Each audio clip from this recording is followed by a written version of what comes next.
Assalamualaikum warahmatullahi wabarakatuh. Mari kita awali bersama dengan bacaan basmalah. Bismillahirrahmanirrahim. Kita akan melanjutkan pembahasan kita pada senyawa karbon yang akan kita bahas untuk kali ini pada gugus fungsi yang ke-6 dan ke-7 ya. Jadi kalau kelompok yang ketiga, jadi saya mengingatkan, pertama kita membahas mengenai haloalkana, kemudian dua senyawa yang memiliki gugus fungsi oksi, yaitu alkohol dan ether.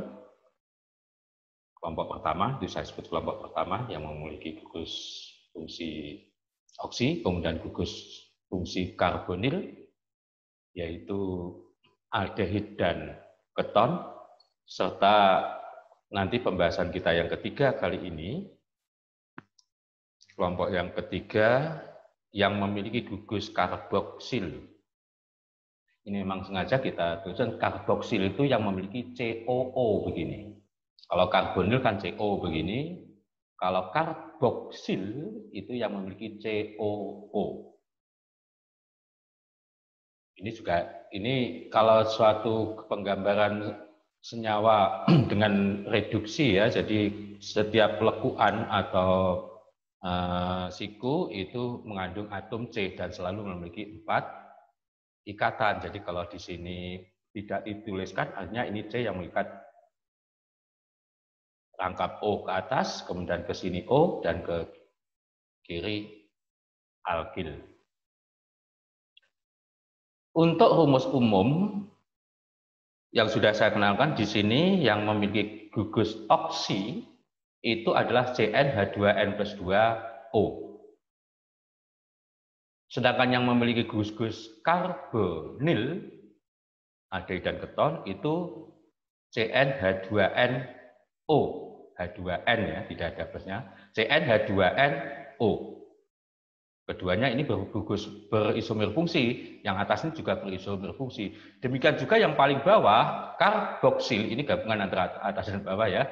Ini nanti memiliki rumus umum CnH2n, hampir sama dengan yang kedua tadi, tapi O-nya 2. Jadi CnH2nO2, O-nya selalu 2. CnH2nO2. Baik, langsung saja kita masuk pembahasan asam karboksilat. Sehari-hari cukup banyak ini asam karboksilat yang kita kenal. Di antaranya ini asam asetat, sehari kita kenal dengan asam cuka. Ya, nanti nama-nama ini juga banyak yang nama trivial karena memang sudah ditemukan jauh sebelum ilmu kimia berkembang. Kemudian nanti ini ada asam formiat atau asam semut, jadi asam cuka sebetulnya sama saja dengan tadi, kemudian ampisilin dengan asam dan sebagainya. Mengenai rumus molekulnya, tadi sudah saya sebutkan, kalau kita perbandingkan antara jumlah atom C dan atom H, itu selalu perbandingannya 1:2. Jadi untuk yang meta asal atom C-nya 1 berarti kan metana untuk alkana ya. C-nya 1 hanya 2, tapi O-nya juga sebanyak 2. O-nya semuanya 2 ini. Dan perhatikan, C dan H perbandingannya 1:2. 1, 2, 2, 4, 3, 6, 4, 8. Untuk penamaan, jadi ini contoh-contohnya ya tadi, saya ulangi. Jadi dia memiliki gugusan asam alkaloid itu satu gugus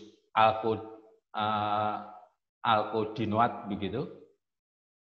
Jadi yang satunya sebetulnya seperti hidroksi gitu. Rumus umumnya nanti adalah seperti ini. Di ujung COOH. Ini kalau dituliskan COOH itu mudah, ini pasti adalah suatu asam, tapi kadang C-nya berapa, H-nya berapa, O2. Nah itu kadang kan juga kita harus memikirkan gitu. Jadi alkana ini dianggap sebagai suatu asam karboksilat ini dianggap sebagai turunan dari alkana, sehingga tata namanya pun nanti akhiran A itu diganti dengan OAT, dengan diberi tambahan di depan asam. Ini nama-nama penamaannya. Jadi kalau metana ini metanoat, tapi di depannya diberi asam jadi asam metanoat. Etana akhiran A ini ganti OAT, etanoat, di depannya ada asam, dan seterusnya. Ini tata nama rumus molekul dari suatu asam karboksilat. Ini rumus molekulnya yang saya sebutkan, belum sampai ke yang rumus struktur. Nama-nama atau pada umumnya nama-nama dari asam karboksilat itu memiliki nama trivial. Asam metanoat nanti kita kenal dengan asam formiat atau asam semut. Jadi asam formiat atau asam semut. Asam etanoat itu trivialnya adalah asam asetat. Jadi bahkan sebanyak buku yang jarang sekali menyebutkan dengan istilah asam etanoat, menyebutnya mesti asam asetat gitu. Kita mudah memahami asam asetat atau sehari kita sebut dengan asam cuka. Kemudian asam propanoat ini disebut juga dengan asam propionat. Asam butanoat ini disebut juga dengan asam butirat. Dan asam pentanoat itu kalau nggak salah asam valerat. Ini penamaannya hampir sama dengan pada aldehid, bahwa gugusan karboksil kalau pada aldehid adalah karbonil, kalau pada asam karboksilat adalah karboksil, itu selalu berada pada ujung. Jadi ininya selalu berada pada ujung. Sehingga dalam tata nama itu kalau kita mengikuti tata nama IUPAC sama dengan alkana dengan akhiran tadi OAT, tetapi atom C nomor 1 itu pasti yang ini pada ujung ini. Sehingga kalau ada seperti ini dalam tata namanya ya cukup ini nomor 1, ini nomor 2, itu namanya 2 hidroksi 3 metil. Jadi gitu. Jadi ini karena 1, 2, 3, 4 adalah butirat atau butanoat. Maaf ini kurang konsisten. Jadi mestinya namanya adalah asam 2 hidroksi 3 metil butanoat. Sama halnya pada aldehid juga, sering penomorannya itu tidak menggunakan nomor Arab 1, 2, 3, tapi menggunakan nomor dari Latin, yaitu alfa, beta, gamma, dan seterusnya. Hanya saya ingatkan juga, untuk menentukan alfa itu tidak pada atom C nomor 1, tapi mulai atom C nomor 2. Jadi ini nggak ada tandanya, ini alfa, beta. Maka di sini namanya adalah asam alfa hidroksi beta metil butanoat. Ini bukan butirat ya, kalau butirat itu berarti kan nama trivial. Itu ya namanya.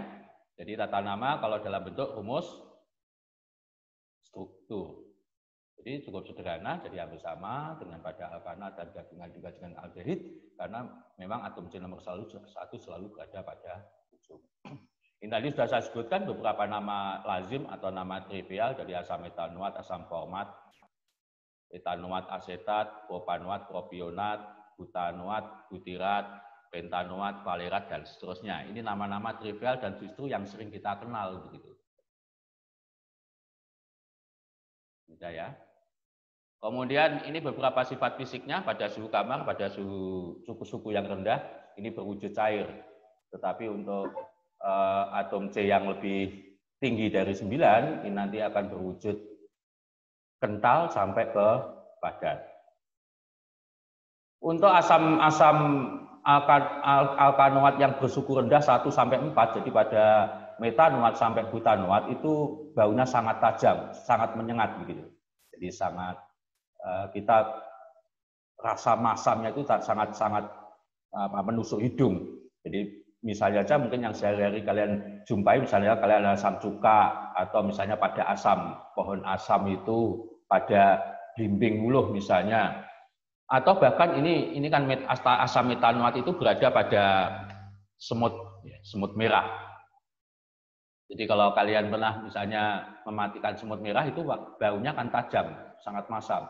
Atau bahkan kalau kalian tergigit misalnya aja itu, atau mungkin di mulut kalian tergigit kemudian kalian makan, itu rasanya sangat masam gitu. Jadi karena memang dia adalah asam. Sifat-sifat kimianya, apabila asam karboksilat ini bereaksi dengan suatu basa begitu, maka akan membentuk garam. Jadi artinya OH- ini misalnya aja NaOH, maka menjadi RCOONa, jadi menjadi asam. Jadi ini menunjukkan bahwa ion H yang diikat oleh COO itu sangat mudah terlepas. Dan apabila ini adalah suatu basa, maka langsung diikat dan membentuk reaksi penetralan, membentuk air, dan sisa dari reaksi penetralan adalah garam. Jadi kalau asam bereaksi dengan basa akan menghasilkan garam dan air. Dengan yang ini, yang kedua dapat juga membentuk anhidrida, artinya tidak mengandung uap air karena uap airnya nanti dilepas. Jadi kalau ada dua molekul suatu asam karboksilat bereaksi dengan katalis B2O5 akan menghasilkan anhidrida asam. Nah, ini reaksi yang sangat terkenal. Suatu asam karboksilat apabila bereaksi dengan alkohol akan membentuk ester. Ini yang perlu saya tunjukkan supaya nanti tidak terjadi. Ini kan juga ada R, ini ada R, ini ada OH, ini kelihatannya juga ada OH gitu ya. Di ruas kanan ini kan ada COOR, H2O. Nah, sekarang RCOOR ini, atom O yang ini, atom O yang kanan kalau yang saya tunjuk di sini, atau yang diikat CO yang ikatan tunggal ya. Kalau ikatan rangkapnya kan ke atas, yang ke kanan misalnya CO. Nah, O-nya itu dari mana? Apakah berasal dari O-nya ini ataukah berasal dari alkohol? Karena kan memungkinkan kalau ini H saya lepas, ini OH saya lepas kan jadi RCO OR. Kalau ini saya lepas hanya, ini saya lepas OH, ini kan juga jadi RCOOR. Kan sama. Nah, ternyata berdasarkan penelitian bahwa atom O yang ikatan tunggal dengan C ini berasal dari asam karboksilat. Sehingga ketika asam karboksilat ini bereaksi dengan alkohol, saya ulangi, asam karboksilat bereaksi dengan alkohol, yang dilepaskan oleh asam karboksilat hanya atom H saja. Atom H, bukan OH. H. H ini diganti posisinya oleh alkil. Sehingga jadi RCOOR. Ini reaksi esterifikasi yang sangat terkenal. Kalau nanti ini kalian hafalkan begitu, reaksi ini sangat sering keluar. Jadi kalau suatu asam karboksilat apabila bereaksi dengan suatu alkohol akan membentuk ester. Ester selainnya kita bahas. Selain reaksi pembentukan ester, nanti disebut juga dengan reaksi esterifikasi, pada asam karboksilat juga terjadi reaksi halogenasi atom H alfa. Jadi syaratnya bahwa pada atom C yang mengikat atom C yang ada pada asam karboksilat ini masih harus mengikat alfa, atom H. Jadi kalau misalnya ini kan hanya dua nih. Jadi ini kan COOH, berarti alfanya kan ini. CH2 ini apabila direaksikan dengan Cl2 maupun Br2, maka sebuah atom H itu dapat diganti oleh atom dari halogen, yaitu dalam hal ini Cl atau Br. Cara masuknya satu persatu, kalian ingat pada reaksi pada haloalkana ya, CH4 itu ketika direaksikan dengan Cl2 kan yang diganti atom H-nya kan satu diganti oleh Cl. Maka akan melepaskan molekul HCl. Molekul kecilnya senyawa atau molekul sampingannya adalah HCl, molekul kecilnya. Jadi saya ulangi, CH2 ini apabila direaksikan dengan Cl2 ini, maka yang dapat diambil hanya satu atom H diganti oleh Cl. Nah, yang lepas tadi mengikat Cl yang di sini. Sehingga akan menjadi RCHCl-COOH dengan bantuan katalis fosfor dan melepaskan HCl. Apabila reaksi ini dilanjutkan, artinya Cl2-nya itu berlebih atau cukup banyak, maka reaksi ini dapat berlanjut. Karena ini masih mengandung H, maka H ini dapat disubstitusi lagi, diganti oleh Cl dari sini. Sehingga menjadi RCHCl-COOH, ini H-nya dilepas, diganti oleh Cl, sehingga menghasilkan HCl ini, sehingga ini menjadi CCl2, ini RCCl2COOH. Beberapa senyawa yang perlu kita ketahui, yang cukup terkenal, yang pertama tadi sudah saya sebutkan adalah asam metanoat. Asam metanoat atau disebut juga dengan asam format atau asam formiat, itu di sehari kita sebut dengan asam semut, karena memang asam ini berada pada semut merah. Beberapa sifatnya antara lain tidak berwarna, berbau tajam, mudah larut dalam air maupun alkohol serta eter. Jadi asam ini sangat mudah terlarut. Selain tadi berada pada atau terdapat pada asam pada semut merah, asam formiat ini juga dapat dibuat dari karbon monoksida dengan uap air dengan dialiri pada katalis oksida logam pada suhu 200 derajat. Ini cara pembuatannya. Jadi mengapa kalau kalian misalnya jadi gigit semut merah itu rasanya gatal begitu ya, karena memang racun berupa asam ini. Dan kalau itu kalian gigit begitu, rasanya itu memang masam. Kalau nanti kalau mau nyayur asam cari semut merah nggak apa-apa, itu rasanya sudah masam karena mengandung asam metanoat. Kemudian yang kedua adalah asam etanoat, tadi sudah saya sebutkan juga, atau asam asetat. Ini terkenalnya asam asetat, disebut juga dengan asam cuka. Kalian sangat mengenal tentunya sehari-hari sebagai cuka makan yang kadarnya kabriknya sekitar 20 sampai 25%. Tapi untuk mengetahui jelasnya mungkin kalian pernah saya beri penugasan bagaimana untuk mengukur kadar asam ya, kadar asam cuka gitu. Kalian ingat pada reaksi pada titrasi dulu ya, jadi pada materi kelas 11. Ini caranya membuat dengan memanfaatkan bakteri, biologi ya, Acetobacter. Kemudian asam butanoat ini terdapat dalam mentega. Serasa penjelasan saya itu nanti silakan Anda untuk banyak membaca lagi terkait dengan asam karboksilat. Nanti dalam kesempatan lain kita dapat mendiskusikan terkait masalah ini. Semoga penjelasan saya bisa bermanfaat. Kita tutup bersama dengan alhamdulillah. Alhamdulillahirabbil alamin. Kurang maaf. Assalamualaikum warahmatullahi wabarakatuh.